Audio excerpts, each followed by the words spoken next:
I have always loved stories, books especially. I spent my childhood, when I wasn't playing sports, I was losing myself in good books. At one point, I nearly had The Adventures of Tom Sawyer memorized.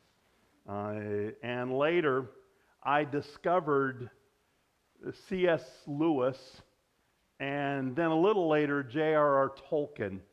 And that became my first real addiction. I trekked with the Pevensies through Narnia and went on an epic quest with Bilbo, Frodo, and the Fellowship through Middle-earth.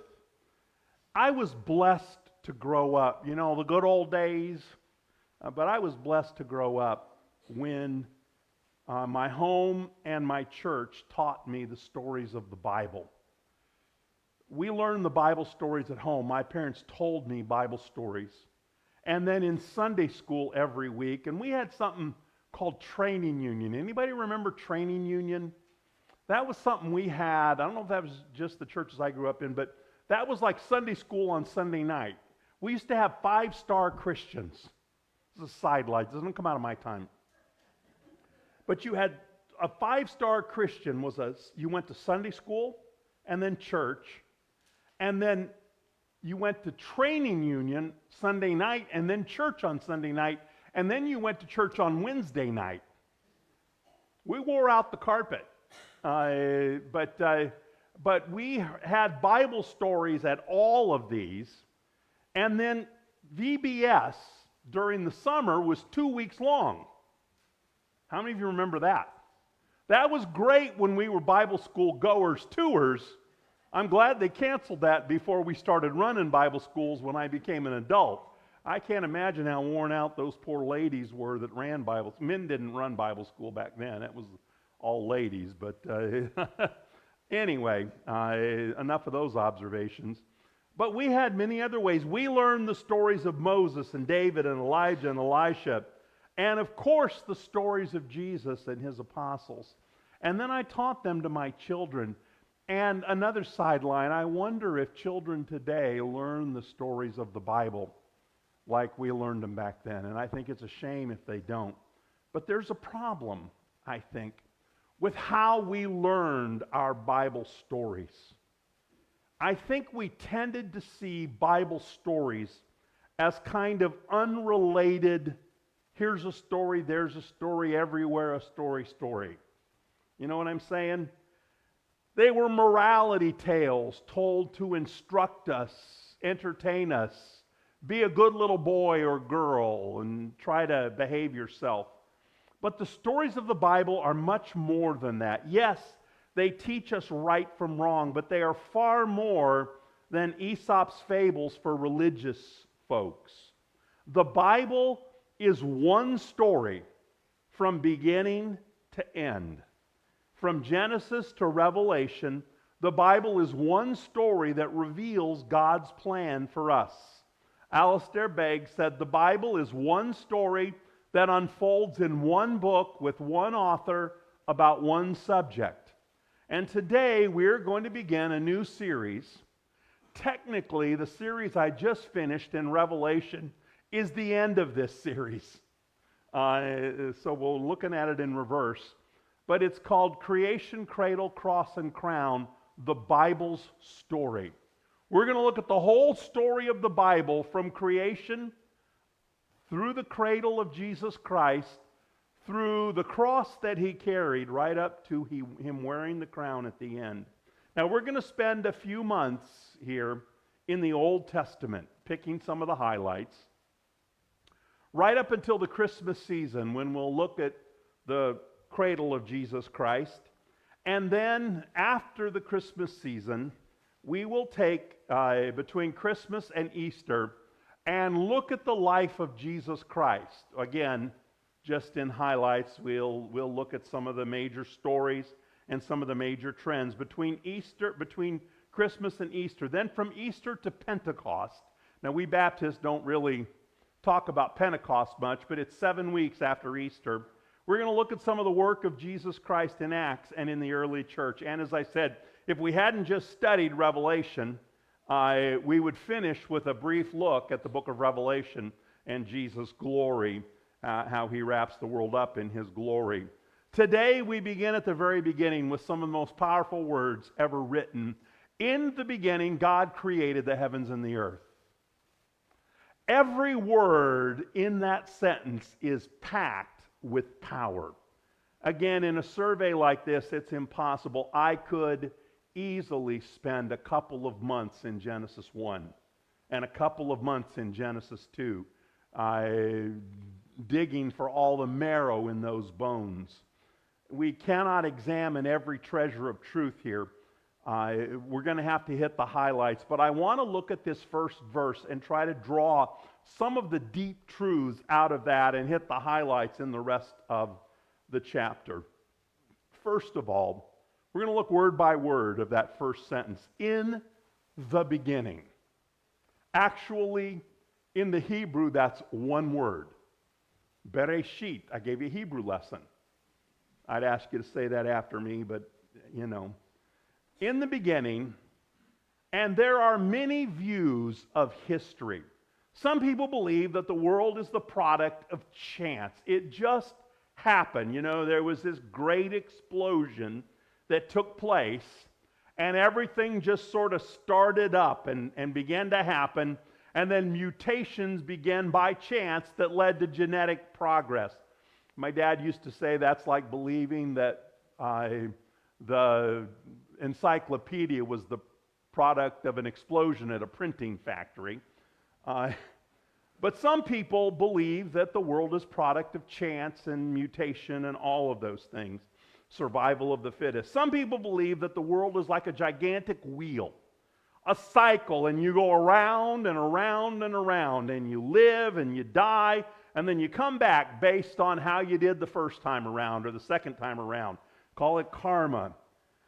The first word of the Bible settles all of this. In the beginning. Now, if there's a beginning, what does that mean? That means that there's progress and then there's an end. In the beginning means that history is linear. There's a start, there's progress, and there's an end. The world has a beginning. There was a time when things were not, then they were. The creation of the world carries deep implications. A world that has a beginning has an ending. We just looked last week at Revelation that says He is the Alpha and Omega, the beginning and the end, the first and the last. This world is not random. It's not accidental. It's not chance. It operates according to the purposes of God. And all of that is wrapped up in the first word of the Bible. Again, the first Hebrew word, first three English words. In the beginning. He started it. He's governing it, and He's going to wrap it up in the beginning. Now, the second word, in the beginning, God. Again, this world is not governed by impersonal energy or natural forces or chance or any of that. When there was nothing, there was God. And then God spoke. He was over all and in all and through all. Acts 17:28 says, in Him we live and move and have our being. Romans 11 is a doxology, the end of it. And verse 36 ends with these powerful words, for from Him and through Him and to Him are all things. To Him be glory forever. Listen, this world is a theocracy. We Americans love our democracy. We love to have a vote. We love to have our say. But this world is not a democracy. I hope I don't blow your mind here, but you don't get a vote on how this world ends. You get a vote in November. To be honest, I don't want to hear about November. I'm so sick of all of it in America. We don't even need to get into it. But you don't get a vote about how this world ends. In the beginning, God. Today, God. And in the end, God. We already looked at the in the end last week. Like I said, I'm doing everything backwards. But in the end, God. He runs it. He is the maker, He is the owner, and He is the rightful Lord of everything. There was nothing, and God spoke. And there is only one being to whom we will answer in this world. You owe Him an answer. You know, you don't have... Sorry, my voice is finally changing. I'm finally going through puberty. 66 years old, 67 in a couple of weeks, and I'm finally... anyway. You don't have to answer to me. People sometimes think they have to explain themselves to a preacher. Maybe you should explain yourself to someone, but you answer to Him. You know, the silliest thing, I've seen people, they tattoo it, only God can judge me. Yeah, and He will. He will. In the beginning, God. He is in control. This is His world. In the beginning, God created. He made this world. This is the key to the whole chapter, folks. He made it. Because God made this world, He has the rights over this world. It belongs to Him. You know, many years ago, I wrote a novel, and I've been editing it recently, and I'm actually going to try to find a publisher finally. Who knows? But I wrote this novel, and I let my mom read it. Now, my mom, wonderful woman, she thought I preached better than Chuck Swindoll. You know, she thought I was great. She had good taste. That was hurtful. I heard some comments there that were hurtful. But she said at the end, she said, Dave, it was a wonderful novel, but I didn't like the ending. Because in the end, one of the main characters in the novel dies. One of the main characters dies. And she said, I don't like that. I wish it was a happier ending. And you know what I told my dear mother? I said, Mom, if you don't like the way my novel ends, write your own. Now, I was kidding. I always joked with my mom. But it's true. Look, if I write a novel, guess who gets to decide what happens to all the characters? I do. Because it's my novel. And if I want this person to win $1 million, he wins $1 million. And if I want this person to die, he or she dies. Because I'm the author. And if I write the novel, I make the... Well, now, God is not capricious. He's not mean. But God writes the story. He's in charge. He created the world. It runs by His rules, operates on His laws, and it will conclude according to His plan. And if you decide to go against God's will, you'll face problems. And that's, by the way, why people attack the creation story. That's why people don't want God to have created the world. Because if they can deny that God created the world, then they don't have to listen to Him. If God did not create this world, hear me. If God did not create this world, He has no right to tell me what to do. If God is not the creator of the world, Christianity is a farce.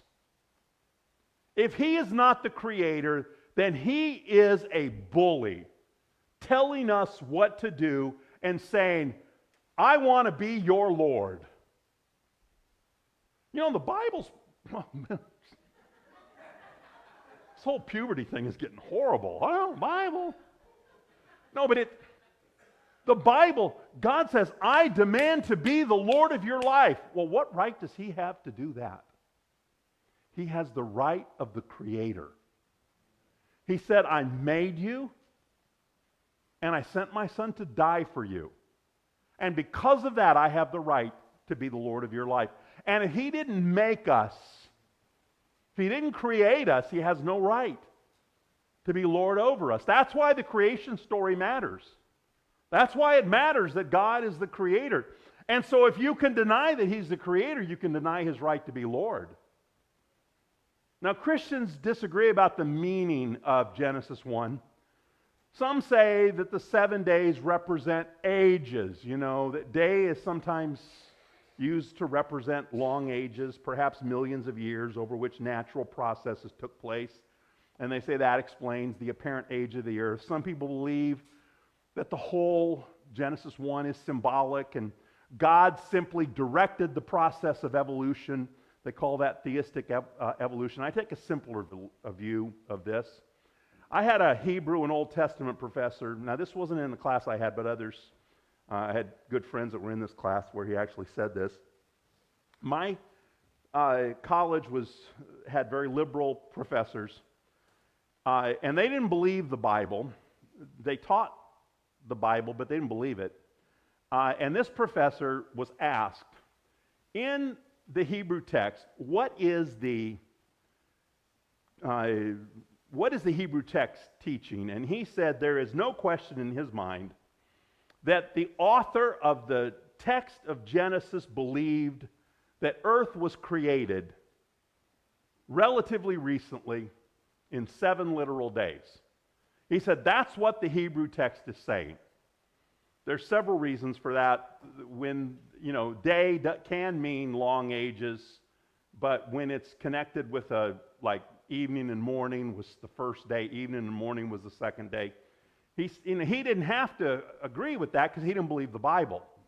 So he wasn't trying to prove, he just said that's what the text says.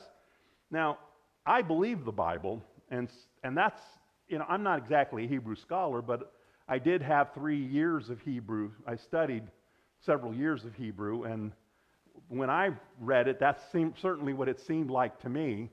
And so I believe that the Bible teaches that God created the world by an act of his power over 7 days. The evening and the morning was day 1, day 2, day 3, and so on. The key here, though, is that God created the world. God made this world. He's the creator, and he has every right as the creator to rule over our lives. There are so many complicated issues in this passage. One is the words formless and void. The world was formless and void in verse 2. See, these words imply chaos. They're often used to describe a world, something that is a result of judgment and sin. And some people believe that it describes a world that is the result of a previous world. It's sometimes called the gap theory or the tidal theory. And some people believe that the world existed for many years, perhaps billions of years, and fell into this formless and empty state until God began to recreate the world. And this is a possible interpretation. I don't know. There's so many issues in here. What we know for certain is that God made the world. And he made it by an act of his power. He spoke and things happened. And the world exists for him. He is Lord. In the beginning, God created the heavens and the earth. The phrase heavens and the earth, once again, heaven here, like in some of the places in Revelation, doesn't speak to the eternal dwelling place of God, but the sky, the universe, the air around us, and the heavenly places. God did not just create this world, but he created the universe, the solar system, the galaxy, everything that exists. And it's a startling claim. See, this is a startling claim when you understand that most people believe that their God was the God of, there were gods of Babylon, and there were gods of Assyria, and they would accept that there was a God in Israel. But then the Bible, Moses began to make this startling claim that our God was not the God of Israel only. He was the God of the universe. Not just the God of all of the world, but he was the God of the whole universe. All that exists under his sovereign authority. The pagan gods that were worshipped in other nations, especially the Canaanite nations, they were always interwoven into creation. There were sun gods that were, seen in the sun, and moon gods, and tree gods, and animal gods. Their gods were in the creation, part of it. There were fertility goddesses who brought rain and helped women bear children and made the crops grow. But the one true God is not in the sun or in the moon or in the crops or in the trees or in the rain. He stands over all of it. He's not in the sun or the moon. He is over all of them. He created all of them. He stands alone. And these are startling claims that Moses made when he wrote this. No other gods or goddesses were claimed to stand. They were part of the creation. They were involved in it. They were just like glorified people. And here Moses says, no, our God stands above all of this. And he made this, he made this. The pagan nations had these intricate theologies about how the world came into being. I didn't track them down. I don't have time to tell them, but they had these strange stories, wild tales of gods and goddesses doing these bizarre things to bring the world into creation. Our creation story is different. There's no wild mythology, just a straightforward display of God's power. God says, let there be light, and there's light. In the beginning, God created the heavens and the earth. God spoke, and it happened. That's how powerful our God is. He just says it, and it takes place. Let the dry land come forward. Dry land comes forward. I don't know if you noticed when I read it, but the pattern exists. God says, let this happen, and it happens, and he says it's good. That's how great our God is. He says, let it happen, it happens, and it's good. That's the kind of God we worship. There's no weird stuff. He just said it and it came to pass. There's a polemic significance to the creation story that we sometimes overlook. It's not only about recognizing that our God is the creator and sovereign ruler of the world. And you see this so often in the Old Testament when you understand what's going on. The creation story is not just about praising God, but it's also kind of an insult against the gods that the pagans worshipped. The prophets did this often, but they were like really out there, directly insulting. You see this in Isaiah and some of the other prophets. They'll say, why are you so foolish? You cut down a tree and you take your own tools and you shape something into an idol. Part of the tree you use to burn, make a fire, and you cook your meals on it, and then part of it you shape into an idol and you worship it. How dumb is that? I mean, that's exactly what they say, people. That's kind of what they say. But here, more subtly, the creation story makes fun of the other gods. Think about it. The first thing that God did was bring light into the darkness. The gods of the nations often are worshipped in the darkness. Satan exists in the darkness. And what is the first thing that God did? He separated the light from the darkness. He brought light into the darkness. Sin brings darkness into the world, but God brings light into the world. Let there be light, and there is light. It's significant. One of the problems that a lot of people have with the creation story, they make fun of the creation story because there's light 3 days before there's a sun, moon, and stars. It's not an accident. It's not a mistake. God says, look, the sun and the moon and the stars are not the source of light. I am. God himself brings light into this world to dispel the darkness of sin. The Egyptians and others worshipped a sun god. And the creation story says, why do you worship a sun god when you can worship the God who speaks and there is a sun? Do you see it? Why do you worship the sun when our God just said, let there be light, and a sun exists? Many people, and I hope, if I offend you here today, let me tell you, I'm glad.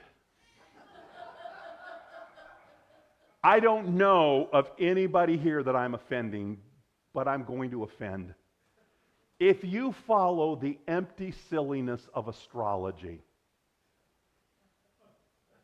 many then did too.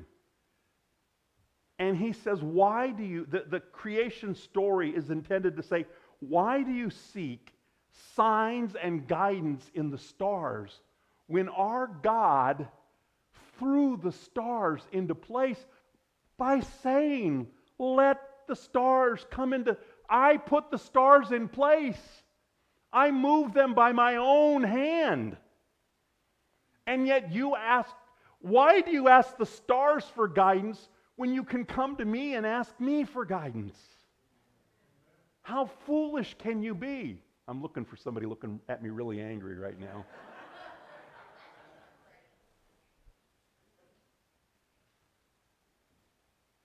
Don't worship animal gods and tree gods and stone gods when you can worship the one who made the animals and the trees and the stones. Why worship the creation when you can worship the Creator? One last truth here. Not last truth, but last truth in this section. I don't want to get your hopes up. God is the Creator and you're designed for Him. This is key, folks. You're meant to be in a relationship with Him. He made you. Remember many months ago, years ago, I gave you the story about the vacuum cleaner that was sad because it wasn't plugged into the wall. Some of you thought that was silly. It is.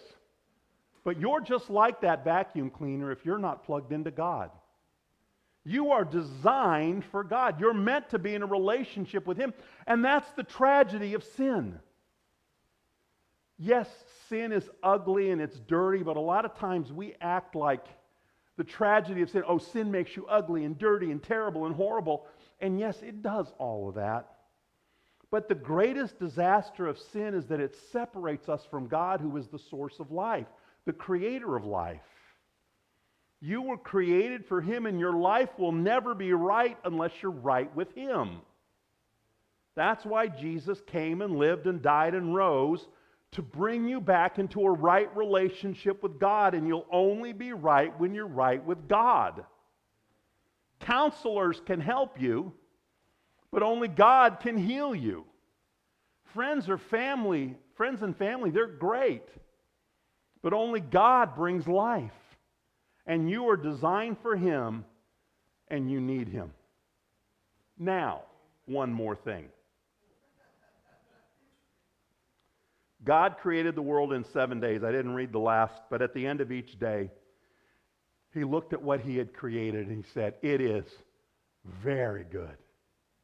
Very good.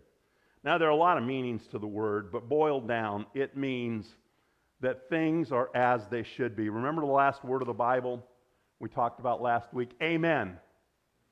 Things are as they should be. When God created the world, it was very good. It was as it should be. And when God finishes at the end, it will be amen. Everything's as it should be. Now, in the middle, nothing's as it should be because of sin. Don't make the mistake that a lot of people make today. This world is not as God made it. There are many things today that are natural, but they're not good. Just because something is natural today doesn't make it good. Listen, poison ivy is natural. I've had experiences with poison ivy, and I will tell you it is not good. Not in my mind, anyway. Arsenic is natural. All natural, 100% natural. Anyone want a glass? Tornadoes are natural. Spiders are natural. Rattlesnakes are natural. Old age is natural. I'm not impressed. But let's get down to the nitty-gritty. People argue over whether certain actions that the Bible calls sin are natural. As if, well, if it's natural, then it must be okay. Nonsense. Just because something is natural, do you know what the Bible calls the natural? You know what the Bible uses as a euphemism for sin? The natural man. Our natures are sinful now. The world is fallen and broken and not as God intended. What is natural is not good anymore. But it was when God made it. And what God is doing today is looking to conform the world to Christ. And He's been doing that work since the Garden of Eden when Adam and Eve chose sin instead of righteousness. You heard me say it 1,000 times during our study of Revelation. In the Lord's Prayer, Jesus prayed, on earth as it is in heaven. And because the earth became so different from heaven, there was a break. And earth became a place of sin and rebellion and brokenness. He went to work to make this earth as good as it once was, to restore goodness in this world and in us through Jesus Christ. The Bible is one story about how God made this world and how when we declared war on Him, He declared love on us. He declared righteousness. He purposed to redeem sinners and restore this world to the goodness of His original creation through the hero of this story, Jesus Christ, a hero that you see in hints in the Old Testament. And then you see Him trumpeted on a lonely night in Bethlehem, born that day. And then He walks the streets of Israel, the roads, the dusty paths of Israel. And then He dies and rises again. And then one day He will come in glory. It's a war story. The forces of darkness against the power of God and His goodness. It's a love story. God's love for us. But it is the greatest story ever told. And what I want you to do is learn over these next few months the story of the Bible from God's creation to the cradle of Christ, to the cross that He bore, to the crown that He will one day wear as King of Kings and Lord of Lords. Father in heaven, I pray that You will help us to learn this great story of the Bible from creation to the cradle, to the cross, to the crown. I thank You that Jesus Christ is Lord. You created us, and so You have the right to wear the crown. Show us Your way, Lord. In Jesus' wonderful name we pray. Amen.